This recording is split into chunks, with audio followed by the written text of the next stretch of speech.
So I want to make a confession to you this morning to start out, okay? I want to confess something to you. I just want to be honest because it's going to really help inform you of where we're heading even this morning. And no, this confession has nothing to do with all the Ashley Madison stuff we talked about last week, okay? Promise you. Some of you guys are like, oh my gosh, what a hypocrite, right? He's getting, you talk about him last week and this week you're in trouble, right? So no, that's not what happened. Nobody signed me up or I didn't sign myself up. But here's the thing, because I really think, man, I want to be honest with you so that we can talk about this in a way that makes sense, okay? My confession is this. I desperately want to be a lot like Jesus. Okay, now that might not come as a surprise to you. For some of you, that might sound really weird, right? For some of you, you go, why in the world would you want to be like Jesus? Because here's the deal. If he is who you say he is, you're not going to be. And I get that. I totally understand that. But I want to be like Jesus in this way. I want to influence people the way that he influenced people. I want to help people the way that he helped people. I want to interact with people the way that he interacted with people. Because if you read the scriptures, whether you think they're divine or not, whether you think they're sacred or not, that's not up for me to debate today. But really, you read what he did, you see what he accomplished. Jesus did some incredible things. And so I try to find, as often as I can, some tangible ways that I can be more and more like Jesus. And so one of the things I've really focused in on for the past couple of years is this, is I see that Jesus asks a lot of questions. Right, when you read the four Gospels, Matthew, Mark, Luke, and John, when you read those, you're going to be amazed, if you're looking for it, at just how many times Jesus will not answer with an answer, but he will answer a question with a question. It's amazing how many times you'll see that when he's even talking to people, he will propose things through a question, right? Here's the thing. Jesus, through four Gospels, Matthew, Mark, Luke, and John, asks 307 unique questions. That's a buttload of questions, right? That's a really nice way to put this too, right? Buttload. That's a lot of questions. He asks questions constantly. And so I've kind of looked at it and go, okay, that's something I can do. I can ask a lot of questions. Instead of just telling everybody what I think or sitting down with somebody and just telling them what I think they should do, I like to ask a lot of questions. So a couple weeks ago, I got online and I asked a question of all my friends, everybody that I'm connected with online. Some of them I've met, some of them I've never met. It's just like you. We all have 10 real friends and 10,000 Facebook friends, right? And so I got on there and I just simply asked the question. I said, hey, for all my friends who don't go to church, no judgment, but if you don't go to church, why don't you go to church? Because I'm just curious, right? Because I love church. I think church can be an incredible, amazing thing, but why don't you go to church? And so some of the answers I got were pretty interesting. Most of them didn't surprise me. Some of them, the volume of the answer I got actually did surprise me. So some of the more common ones, right? The first thing a lot of people said was when they walked into church or just about church in general, they felt judged. Right, so they felt like when they hung out with church people or went to a church event or went to a church service, they walked in, they felt like automatically, I don't fit in. I'm judged for how I look, how I sound, how I smell, how I act, what interests me. They just felt judged automatically, right? And let's be real. I think most of us have probably been to that kind of church thing before, right? You walk in for some reason and maybe you felt judged. Another reason a lot of people gave was it wasn't just that they were judged, but a lot of people responded online that week, man, they just don't need it. And I get that. Once again, that's a discussion for another day, but something a lot of us have felt and some of us maybe even still struggle with. It's like, man, I'm a good person. I don't need church, because when you think of church, you think of all like the crazy people. Right? Let's be real. You guys are like, I don't know if we can laugh at that. Like, no, you've been to some churches with some crazy people before, right? Maybe it's just me. I'll be honest. I've been to some churches with some nutso people, like their bedroom should have padded walls, right? But the most common one I got, and the answer itself didn't surprise me, but the frequency of the answer surprised me, was that people went to church, they tried it out, and they didn't get it. Right, so they'd go and something would happen or something would be said, something would be done, and they wouldn't understand it. Nobody would ever take the time to explain it. And so automatically what you had like this culture in that room of there's the insiders and the outsiders, right? There's people who are a part of it. They're a part of the club. They get it. They know the lingo. They know what you say. They know when you stand. They know when you kneel. They know all these things. And then you get me, right? The only thing I can compare it to is like when I go to a Catholic wedding and everybody's like getting up and getting down and I'm literally like always a step behind, like, oh my gosh, all right? You feel like you're doing like P90X for your knees, right? But they constantly felt like it was insider and outsider. They constantly felt like there was the people who knew and the people who didn't know. And so they just quit going, right? Because once again, do you go places for very long that you feel like you're on the outside looking in? Nobody likes that. That's not comfortable for anybody. And so for us, here's really what that helped cement in my heart, because the reason we started this church is clear. In fact, we had a goal, and it's on your note sheet there. I'd love if you fill it out. Our goal as a church is to create a church that unchurched people love to attend. Our goal as a church is to create a church that unchurched people love to attend. Now, maybe that sounds weird for you because you're going, church is for church people. Okay, I can see how you'd think that, but what if I told you this? That church being for church people is just a cultural thing, but it's not necessarily a biblical thing. In fact, what we see the apostles doing in the New Testament, the people who are starting churches after Jesus dies, is they're creating churches, they're creating time with God that is not just about them huddling in a room and hiding from the world, but they're about actually impacting the culture around them. That even Jesus, his greatest mission on earth was not to create this holy huddle of people who believed like him and looked like him and acted like him, but he would commonly hang out with people and do things that would tick people off because his mission was clear. That Jesus wasn't here for people who thought they were close to God, but Jesus actually came for the people who were far from God. So for us, we wanted to create a church culture that unchurched people would love to attend, where anybody can feel like they belong, whether or not they agree with everything we believe. We want to create a church that unchurched people love to attend. And here's the reason we do that. Is because to the best of our ability, we believe that's what Jesus would have us do.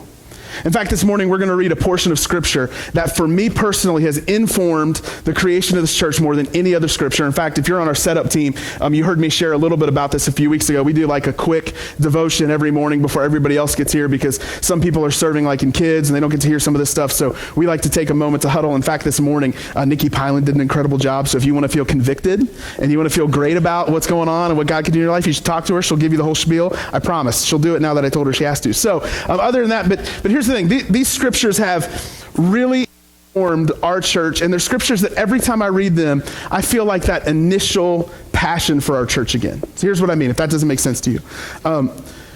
If you're married, and you remember the first time you really fell head over heels for your spouse, right? So I remember sitting at the student union of Lee University and sitting and talking to the woman who's now my wife. We talked till 3 a.m. one night, just talking about life and different things. And I remember just the feeling I had of that. Or I remember one of the first times, this is not to judge her because it made me love her more, but she looked at me when I was flirting with her because I still flirt like I'm 10. I'll pull hair and make fun of you. So if I pull your hair, call me out on it, right? Because then I'm flirting and I'm a married man. But I was messing with her one day, and we had all our friends there. We're sitting this big circle. Everybody's talking. And I just kept picking at her because I wanted to see how's she going to respond, right? Does she like me? Does she like me not? Right? I'm sitting there with a rose, doing the whole thing. And she looked at me dead in the face and she said, "You suck as a person and no one will ever truly love you." And I went, "Oh, this is it. I'm all about this girl. I gotta be with her. Gotta be with her." I just loved it because I knew right there, dude, we got the best combination of senses of humor, right? But every time I read these scriptures, I go back to that initial feeling, of this church being birthed in my heart. Because here's the thing, this is something we strive to do every single day. There are going to be people who come into this church who love church but hate this church, and I'm okay with that. There are going to be people who come to this church and they've been serving God longer than I've been alive, and they're not going to be able to stand the way our culture is here as a church.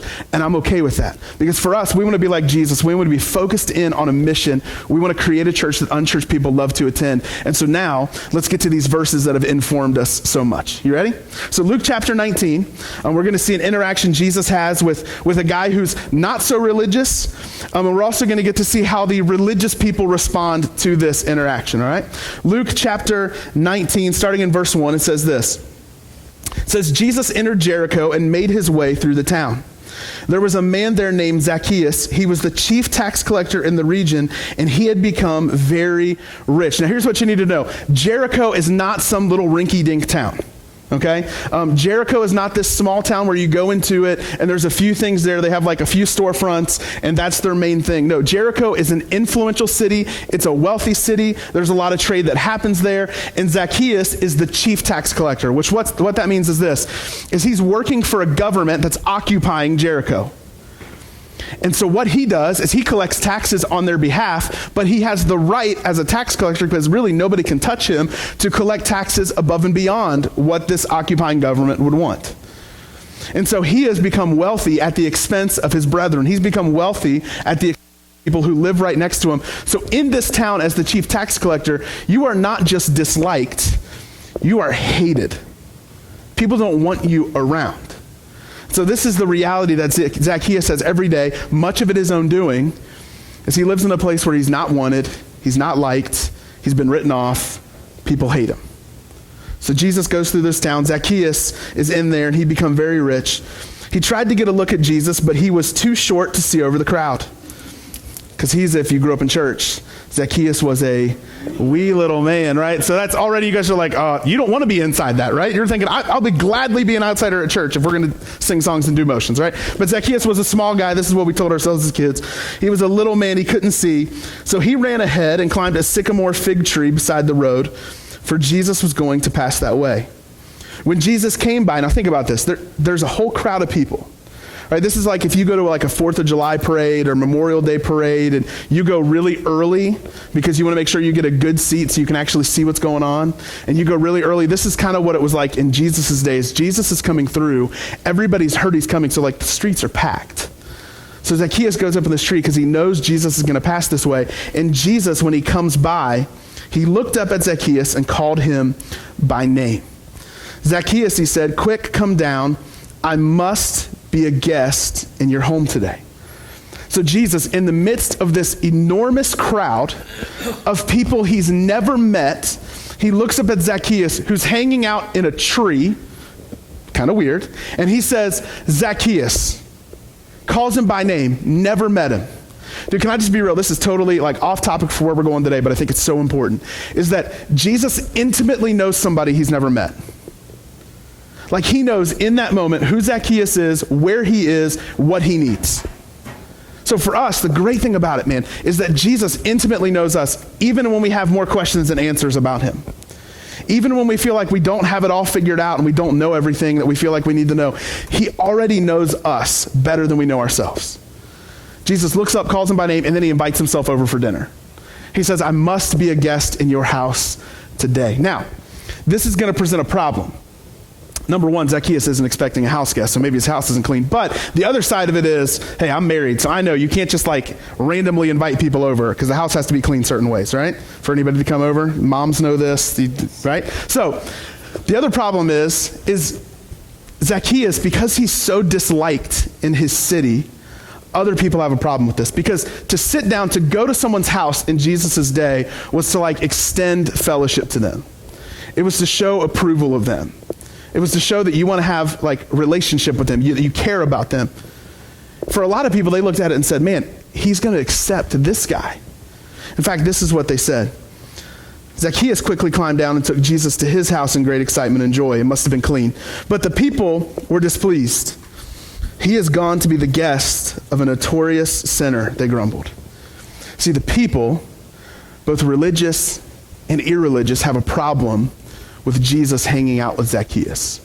But once again, Jesus knows his mission. He knows what he's there to do. He knows who he's there for. So here's what happens next. We don't know what happens during this dinner. We don't know what Jesus says. We don't even know what Jesus does. We don't know what Zacchaeus says or does. We just know that at the end of this interaction, Zacchaeus' life has been completely changed. It says, Zacchaeus stood before the Lord and said, "I will give half my wealth to the poor, Lord. And if I have cheated people on their taxes, I will give them back 4 times as much." See, his heart is starting to change, because for us, the way we can tell our heart's starting to change is our actions start to reflect that change of heart. See, he's saying, man, I'll give away half my wealth to the poor. And he's a wealthy man. It's not like he's got $10 in his savings account and he'll go, "Yeah, Jesus, I'll give half of it to the poor." Like, no, he's actually got some skin in the game. He's saying, hey, I'm a wealthy person. I'll give half my wealth to the poor. And if I've cheated people, I will give them back 4 times as much as I've taken from them. His heart has been completely changed because of his time interacting with Jesus. And Jesus' response to this is really, for me, what I love. He says this: salvation has come to this home today. In other words, life change has come to this home today. Crossing over from death to life has come to this home today. Everything has changed in this home today. For this man has shown himself to be a true son of Abraham. For the Son of Man came to seek and save those who are lost. For the Son of Man, that's what he calls himself a lot. For he came to seek and save those who are lost. Jesus said, as plain as he could put it, he came for people who are far from God.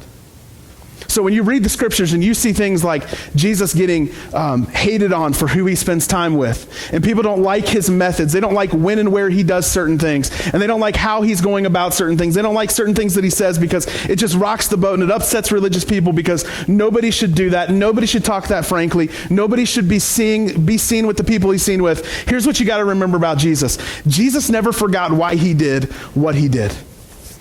He never forgot why he did what he did. Every single day, everything that Jesus did, it was intentional. Think about it this way. Jesus lived for right around 33 years on this earth. That's about what we can figure out. Only about 3 years of that did he actually actively go out and minister to people. So in 3 years, he had to take advantage of every single moment he had. He never forgot why he did what he did. He was there for people who were far from God, not people who wanted to act like they were close to him. In fact, in another scripture, he says that he came not for the healthy, because the healthy don't need a doctor, but for the sick. Jesus makes it as clear as possible in multiple points in scripture that he came for people who are far from God. This is why for us, we want to create a church that unchurched people love to attend. Because we want to make sure we're on the same mission that Jesus was on. And can I be honest with you, one of the most disheartening things to me is when I see Christians and churches, and I'm not trying to bash other people, or I'm not getting specific, but when I see Christians and churches, myself included from time to time in my life, taking up a stance that is not ours to own. And we want to judge people for all sorts of things, but if they knew what was going on in our lives, we would feel no better about ourselves than we do about them. Jesus came to earth for people who were far from God, and his church should be doing the exact same thing. Everything we do, ultimately, out of our love for God, we should think through the question, how can we do this in a way that we can bring in those who are far from God so that they can become a part of the family of God? We want to create a church that unchurched people love to attend because Jesus came for people who were unchurched and far from him. And so here's the question we have to wrestle with both corporately as a church and personally. So here's what I'll tell you. If you're in here and you're a follower of Jesus Christ and you're a part of this church, man, these questions absolutely are a gigantic deal for us, because they shape the future. They shape what this church is going to become. If you're in here and you're not a follower of Jesus Christ, let me say this, or you're in a place where you're not sure if this is where you want to be and you're not hooked in, man, let me say first off, man, we're so pumped you're here. We're so excited you're here. We're happy to have you here. But these questions for you, I think, are genuinely going to help you out. And they're going to help you walk in the purpose that you're called to walk in. So here's the first question I want to ask you that'll really lead us to a couple more questions. Do you want to make a point or make a difference? Do you want to make a point or do you want to make a difference? I don't know about you, but my default a lot of times is I kind of just want to make a point. I'll start to fight with my spouse, or I'll get in an argument with somebody else, or I'll see something that I perceive as wrong, and what I automatically want to do is I want to jump in and I want to let my voice be heard. I want to make a point, but guess what that does? That kills every bit of communication I can have with other people.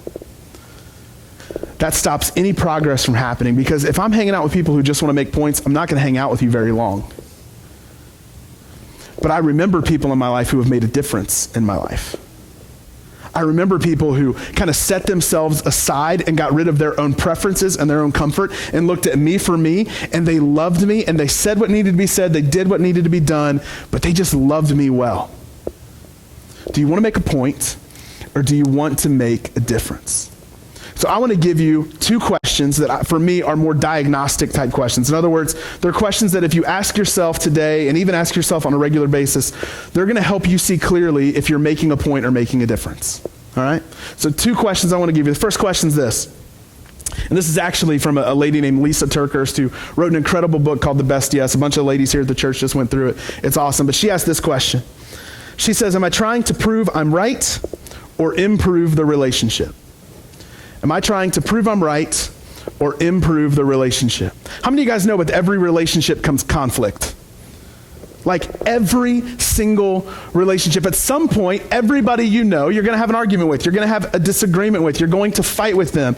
And the temptation in relationships, once again, is to say, I'm right and I know I'm right. But also we know this, you can be right and still be wrong. Or like I can be right and handle it the completely wrong way. Am I trying to prove I'm right or improve the relationship? If you're going to make a difference, you're always going to push as hard as it is to improving the relationship. Am I trying to prove I'm right or improve the relationship? But for us, here's what we do. I catch myself, and I'm sure you've caught yourself, trying to show yourself how right you are based off how wrong somebody else is. Right, so we'll take somebody and we'll go, oh my gosh, look at that person. Sometimes we don't even know them. It can just be somebody like in pop culture and we go, that's a terrible person. That's what a terrible person looks like. And I'm a good person because I don't look anything like them, right? I'm not dancing around on some stage doing what they're doing and talking the way they're talking and acting like they're talking, acting like they're acting. I mean, I'm a good person because they're so bad. So we start to compare ourselves versus other people.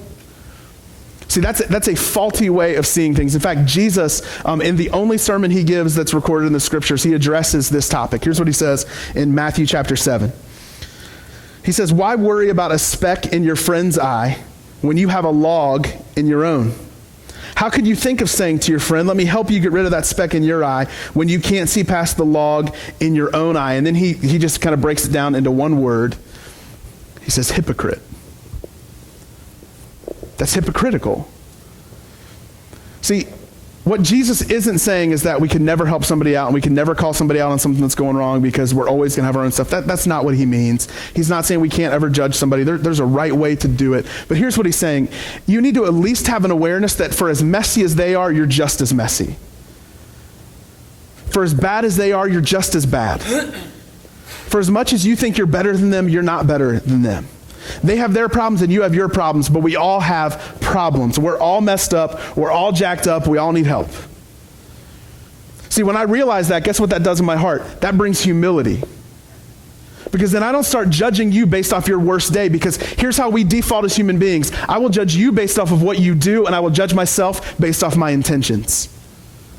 So I'll go, man, I can't believe they did that. And you're thinking, I almost did that. I wanted to do that. But I didn't do it. I intended to be better than that, but they were actually wrong. We judge everybody else based off what they do wrong, and we judge ourselves based off our intentions. We can do the same thing, but we're still better because we didn't mean to hurt anybody like they hurt people. We didn't mean to mess it up like they messed it up. They're messy, we're messy. Jesus says, how can you look at the speck in somebody else's eye when you've got a stinking log hanging out in yours? Then he continues with this. He says, first get rid of the log in your own eye. Then you will see well enough to deal with the speck in your friend's eye. In other words, dude, if you want to help people, if you want to make a difference, humility has to enter the equation. You will never make a difference thinking that you have it all together and that everybody else is messed up. You need to understand this, that change in the relationship, whatever the relationship is, change in the relationship starts with change in me. So change in the relationship starts with change in me. So if you want to have a better relationship with one of your friends, look at yourself first. If you're dating somebody and you want things to go better and you just feel like there's constant tension, man, check yourself first. If you're married and you're having problems, because guess what? When you're married, you'll have seasons that are incredibly difficult. I've only been married 8 years, but we've had great times and bad times. When things are going wrong, the easy thing to do is blame somebody else, but guess what you should do? Check yourself first. Change in the relationship starts with change in me. Second question is this, we need to ask if we're going to really figure out whether or not we're making a difference, is this: am I leading with love or judgment? Am I leading with love or judgment? I was talking this morning as we were setting up about a guy that I got to hang out with this week, and it just came up, like, this guy is like constantly like happy-go-lucky, constantly excited, constantly smiling, and the temptation when you see people like that is to think they're being fake, right? Like you just kind of look at that and go, oh man, that's got to be manufactured. But then you hang out with somebody like this, like the guy I got to hang out with this week, he's another pastor in a different area, and like you're like, no, dude, this is legit. Like this guy's he's the real deal. I might not agree with everything about him, but he's the real deal. Like he genuinely loves people. You can tell when people are letting love kind of take the forefront of their lives, right? Because they're not afraid to talk to you. They're not afraid to hug you, give you a high five. They're not afraid to let you know how much they're glad to see you. They're not afraid to get to know you. They're not afraid to interact with you and become a part of your life. They're leading with love. But on the flip side, we also know it's very easy to tell when people lead with judgment. Right? You ever run across somebody who constantly looks like they're smelling a fart? Like every time they see somebody, they're like, maybe it's a toxic fart and they're like, oh, right? But either way, I think farts are funny. So, but like you just run across people that constantly, like their nose is always turned up at somebody. They're always looking like they're upset, always looking like they're ticked off. And you just know right away, like, I am in no way, shape, or form trying to give that person a hug. They will cut my face off. Like you just get nervous. You can tell when people are leading with judgment or when those judgmental thoughts are really projecting into the forefront of their lives. So for us, the question becomes, man, if I want to make a difference, am I leading with love or am I leading with judgment? For Zacchaeus, notice what Jesus did. As nobody else is letting him see Jesus, right? Nobody else is letting him through the crowd. Nobody else is letting him interact. Zacchaeus has to climb up a tree. Jesus calls him by name and then invites himself over for dinner for a reason. He lets him know that he's loved. And Zacchaeus' life is, as far as we know, forever changed. There's another story in the Gospels that is one of my favorites. And Jesus is hanging out with a group of people one day and he's teaching. And all of a sudden these religious men, they come in with this woman who they say has been caught in the act of adultery.